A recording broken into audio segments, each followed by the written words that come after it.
Hello. അപ്പൊ ഞാൻ ചോദിച്ചുള്ളത് എന്നെ പോലെ ഒരു normal to combination skin type ഉള്ള ആൾക്കാർക്ക് വേണ്ടിയിട്ടുള്ള ഒരു ചെറിയ ഒരു സ്കിൻ കെയർ. അപ്പം ഞാൻ യൂസ് ചെയ്യുന്ന കുറച്ച് പ്രൊഡക്റ്റ് ഞാൻ പരിചയപ്പെടുത്താം. എന്താ dry to normal skin type ഉള്ള ആൾക്കാർക്ക് ഇത് യൂസ്ഫുൾ ആയിരിക്കും. ആദ്യം തന്നെ ഫേസ് വാഷ് ആയിട്ട് ഡോട്ട് ആൻഡ് കീയുടെ vitamin C super bright gel face wash ആണ്. ഇത് നമ്മുടെ സ്കിന്നിന് അടിപൊളിയാണ്. ഞാൻ ചെറുതായിട്ട് യൂസ് ചെയ്യുന്നത് ഇത് ഡോട്ട് ആൻഡ് കീയുടെ തന്നെയാണ്. ഡോട്ട് ആൻഡ് തന്നെ സ്ട്രോബെറി ബ്രൈറ്റ് 10% നയാസിനമൈഡ് ഫേസ് സിറമാണ്. 2 to 3 മിനിറ്റ്സിന് ശേഷം നമുക്ക് നോട്ടാക്കിയുടെ തന്നെ ceramide and hyaluronic barrier repair moisturiser കൂടി നമുക്ക് ഇട്ടു. ഞാൻ യൂസ് ചെയ്യുന്നത് mango detan gel sunscreen oil free ആണ്. ഇതിന്റെ SPF 50 PA 3+ ആണ് വരുന്നത്. അതുകൊണ്ട് തന്നെ ഇതിനകത്ത് ആൽഫ അർബൂട്ടിൻ ആൻഡ് നയാസിനമൈഡും കൂടി ഇൻക്ലൂഡ് ആയിട്ട് വരുന്നുണ്ട്. അതുകൊണ്ട് തന്നെ ഇത് അടിപൊളി സാധനമാണ്. നമുക്ക് മീൻസ് ഇപ്പം എന്റെ ഫേസ് നോക്കിയാൽ എനിക്ക് ഒരുപാട് പിമ്പിൾസ് വരുന്ന ഒരു ടൈപ്പ് സ്കിൻ അല്ല എൻ്റെ.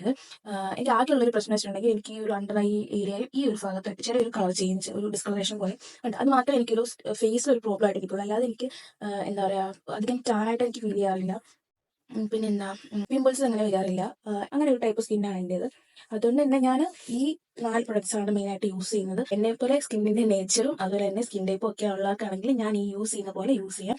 നമുക്ക് മോർണിംഗ് ആണെന്നുണ്ടെങ്കിൽ ഫസ്റ്റ് ഫേസ് വാഷ് ചെയ്യുക, സെക്കൻഡ് മോയ്സ്ചർ ഇടുക, പിന്നെ 2 to 3 മിനിറ്റ്സിന് ശേഷം മോയ്സ്ചറൈസർ ഇടുക. അതിന്റെ മുകളിൽ നമുക്ക് സൺസ്ക്രീൻ ഇടാം. അതല്ലെങ്കിൽ സൺസ്ക്രീൻ ഇട്ടതിന് ശേഷം നമുക്ക് മോയ്സ്ചറൈസർ ഇടാം. കാരണം മോയ്സ്ചറൈസർ എന്ന് പറയുമ്പോൾ നമ്മൾ ഇതിനുള്ളിൽ ഇട്ടിരിക്കുന്നതെല്ലാം ഒന്ന് പ്രൊട്ടക്ട് ചെയ്ത് കവർ ചെയ്ത് സൂക്ഷിക്കാനായിട്ട് മോയ്സ്ചറൈസർ ഹെൽപ്പ് ചെയ്യും. അതുകൊണ്ട് തന്നെ നമുക്ക് മോയ്സ്ചറൈസർ വേണമെന്നുണ്ടെങ്കിൽ ലാസ്റ്റ് ഇടാവുന്നതാണ്. ഇനി ടിൻഡർ പോലുള്ള സൺസ്ക്രീൻ നമ്മൾ യൂസ് ചെയ്യുന്നുണ്ടെങ്കിൽ മോയ്സ്ചറൈസർ ഇട്ടതിന് ശേഷം നിങ്ങൾക്ക് മുകളിൽ ടിൻഡർ ആയിട്ടുള്ള സൺസ്ക്രീൻസ് ഇടാം. ഓക്കെ, അപ്പോൾ ഇത്രയാണ്. നിങ്ങൾക്ക് ഹെൽപ്ഫുൾ ആയിട്ടുണ്ടെങ്കിൽ എന്റെ ചാനൽ സബ്സ്ക്രൈബ് ചെയ്ത് സപ്പോർട്ട് ചെയ്യുക. അപ്പോൾ നമുക്ക് മറ്റേ വീഡിയോ കാണാം.